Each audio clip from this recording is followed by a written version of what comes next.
सदैव जन्म मेरा परिवार कांग्रेस में हुआ था और 30 बरस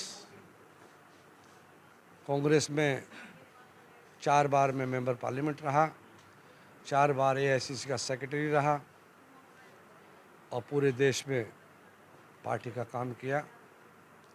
आज फिर मुझे अपने परिवार में, अपने घर में वापसी होने से महसूस किया कि जो प्यार, जो सम्मान, जो खुशी अपने परिवार में और अपनी कांग्रेस मेरा परिवार है।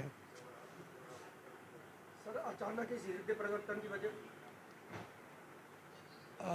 उसका कारण ये है कि जिस तरह राहुल जी ने इस देश के लिए, उन गरीबों के लिए, उन पिछड़ों के लिए, उन गरीबों के लिए, माइनॉरिटी को, दलितों को, पिछड़ों को, शोषित को के लिए जब उन्होंने प्रण ले लिया कि हम इस देश में एक नई जागृति पैदा करेंगे, इस देश को पंडित जी ने, बड़े बड़े हमारे योद्धाओं ने इस देश को संवारा था, खड़ा किया था आज़ादी से आज तक।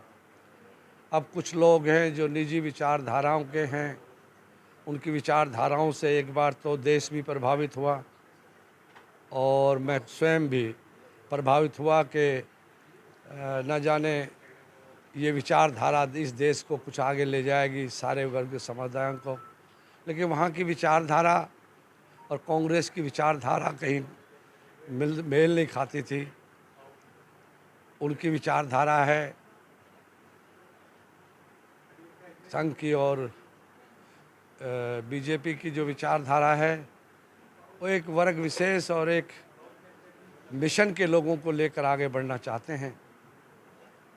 ये बहुत बड़ा देश है, इस देश में अनेक भाषाएं हैं, अनेकों समुदाय हैं, उन सबको समेटना इस देश के लिए जो राजीव गांधी जी ने 4000 किलोमीटर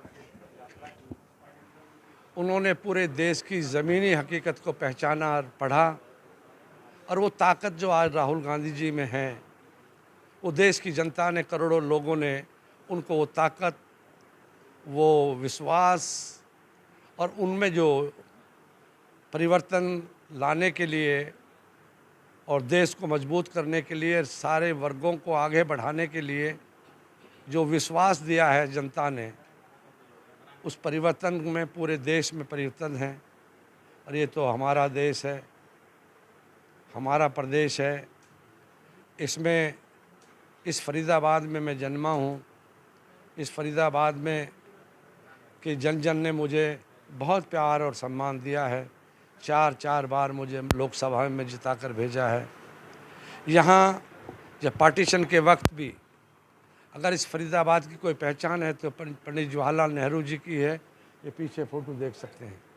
उन्होंने आके इस टाउन को पिछड़े और गरीब, शोषित और जो लोग पार्टीशन के वक्त बुरे हालों से आए थे, उनको आबाद किया। इस फरीदाबाद को आबाद किया तो कांग्रेस ने किया, पंडित जवाहरलाल नेहरू ने किया। सर, 10 लाख का नारा देते हैं, सर क्या कहेंगे इस बारे में? सर, मैं कहूँगा कि आज मुझे एक बेहद खुशी है इस बात की कि मैं जहाँ कांग्रेस परिवार में राहुल जी के निर्देश पर मुझे मेरे घर की जिम्मेदारी भेजा मुझे, तो मैं उनका, कांग्रेस पार्टी का और राहुल जी का इस बात के लिए धन्यवाद है। नहीं, पहले मुझे कश्मीर और कहीं जाके ड्यूटी लगाने की चली थी, मुझे भी कहा गया था। मैं कि जो भी राहुल जी के आदेश होंगे, मैं ना एमपी की टिकट मांगता हूँ, ना मिनिस्ट्री मांगता हूँ, ना एमएलए मांगता हूँ। मैं तो राहुल जी के साथ काम करना चाहता हूँ और राहुल जी के जो मकसद है, एम है कि इस देश में गरीबी ना रहे, इस देश में कोई पिछड़ा ना रहे, शोषित ना रहे, कोई इनके पर अत्याचार और जुल्म ना हो, उन्हें न्याय मिल सके। तो मैंने फिर ये अपील की थी पार्टी जनरल सेक्रेटरी को कि मैंने 40 बरस फरीदाबाद और हरियाणा के लोगों की सेवा की है।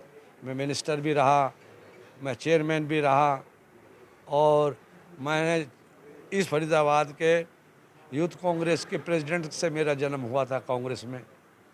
अब मैं चाहूँगा कि मैं इस कांग्रेस के लिए, और जो मुझे ड्यूटी लगी है, मेरा ट्रायल है कि फरीदाबाद, और क्योंकि गुड़गांव मेरी कॉन्स्टिट्यूंसी रही है, पहले ये कॉन्स्टिट्यूंसी गुड़गांव तक मेरी होती थी। इससे 5 लाख लोग मेवात के जो मेरे भाई हैं, परिवार हैं मेरा, जिनके जो गुड़गांव में चले गए हैं अब मुझे इसीलिए, और इसके लिए बहुत बड़ी बात है जो उन्होंने कहा, राजीव गांधी जी ने जब ये जॉइंट कॉन्स्टिट्यूंसी थी गुड़गांव के से राहुल गांधी जी ने मुझे आशीर्वाद दे के अपने साथ बिठाकर पूरे क्षेत्र में, मेवात में, पिरंगवा में, नूह में, पलवल में, होडल में, रात को 1:30 बजे राहुल जी और मैं इस दशहरा ग्राउंड में पहुंचे थे। उस वक्त भी इस फरीदाबाद के लाखों लोग वहां मौजूद थे। अवतार सिंह बढ़ाना के मैदान में आने से चौधरी महेंद्र प्रताप जी की जीत को और कितना बल मिलेगा? देखिए, मैं तो समझता हूं कि बाबू महेंद्र प्रताप जी हमारे बड़े हैं, परिवार के मुखिया हैं, लेकिन उन्होंने पूरी राजनीतिक जीवन में 50 वर्षों की सेवा है उनकी। उन्होंने राजनीति को राजनीति के ढंग से नहीं, एक सेवा भाव से किया पूरा जीवन। वो बेदाग हैं। उसने राजनीति को, जो आज के हालात बन गए हैं, जो धंधा बन गया है पॉलिटिक्स का, तो वो एक साधु की तरह उन्होंने अपना जीवन सधाया है।